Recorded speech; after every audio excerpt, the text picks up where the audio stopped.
Box office దగ్గర ఊహకందని అంచనాల నడుమ ఆడియన్స్ ముందుకు రావడానికి సిద్ధమైన కోలీవుడ్ టాప్ హీరో దళపతి విజయ్ నటించిన లాస్ట్ మూవీ జననాయకన్ మరికొన్ని గంటల్లో రిలీజ్ ని సొంతం చేసుకోవాల్సింది. కానీ సడన్ గా సినిమా రిలీజ్ ఇప్పుడు ఊహకందని రేంజ్ లో పోస్ట్ పోన్ అవ్వాల్సి వచ్చింది. చాలా వరకు చిన్న సినిమాలకు రిలీజ్ ముంగిట అనుకోకుండా ఫైనాన్స్ ఇబ్బందులు లేదా నిర్మాతల ప్రీవియస్ కమిట్మెంట్స్ వలన రిలీజ్ పోస్ట్ పోన్ అవుతూ ఉంటాయి. కానీ ఈసారి ఎవ్వరూ ఎక్స్పెక్ట్ చేయని విధంగా 9న రిలీజ్ అవ్వాల్సిన జననాయకన్ మూవీ పోస్ట్ పోన్ అయింది. దానికి కారణం ముందుగా సెన్సార్ కి పంపినప్పుడు ఓవరాల్ గా 27 కట్స్ తో సెన్సార్ కి ఓకే చెప్పారు సెన్సార్ వాళ్ళు. కానీ మేకర్స్ మరోసారి ఆ సీన్స్ గురించి వివరించి సెన్సార్ మరోసారి జరపాలని రిక్వెస్ట్ చేయడంతో సెన్సార్ వాళ్ళు డిలే చేస్తూ రావడంతో రిలీజ్ దగ్గర పడుతున్న కొద్దీ సెన్సార్ కాకపోవడంతో మేకర్స్ ఎప్పుడెప్పుడు సెన్సార్ సర్టిఫికేట్ వస్తుందని ఎదురు చూడడం మొదలు పెట్టారు. ఇక రిలీజ్ కి 1-2 రోజులు ఉండగానే ఇంకా సెన్సార్ పనులను పూర్తి చేసుకోకపోవడంతో మేకర్స్ చేయాలో తెలియక సుప్రీం కోర్టును ఆశ్రయించారు. ఫైనల్ నిర్ణయం ఈ నెల 9న తేలనుందని అప్డేట్ చేయడంతో అప్పటి వరకు ఎదురు చూస్తే ఓవర్సీస్ లో రిలీజ్ అయిన ఇండియాలో సినిమా రిలీజ్ కి ఇబ్బందులు తలెత్తే అవకాశం ఉన్న నేపథ్యంలో ఇక చేసేదేమీ లేక సినిమాను పోస్ట్ పోన్ చేయాల్సి వచ్చింది.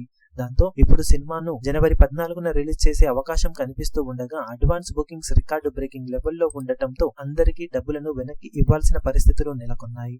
ఓవరాల్ గా జననాయకన్ పోస్ట్ పోన్ అవ్వడం రాజసాబ్ కి కలిసి వచ్చే అంశమే అయినా తమిళ్లో బిగ్గెస్ట్ మూవీగా రిలీజ్ కాబోతున్న ఈ సినిమాకు ఎదురుదెబ్బ తగలడం ఎవరూ ఎక్స్పెక్ట్ చేయలేదు. మరి జనవరి 14న డేట్ ను కన్ఫర్మ్ చేస్తారా లేక కొత్త డేట్ కు వెళ్తారనేది తేలాల్సి ఉంది.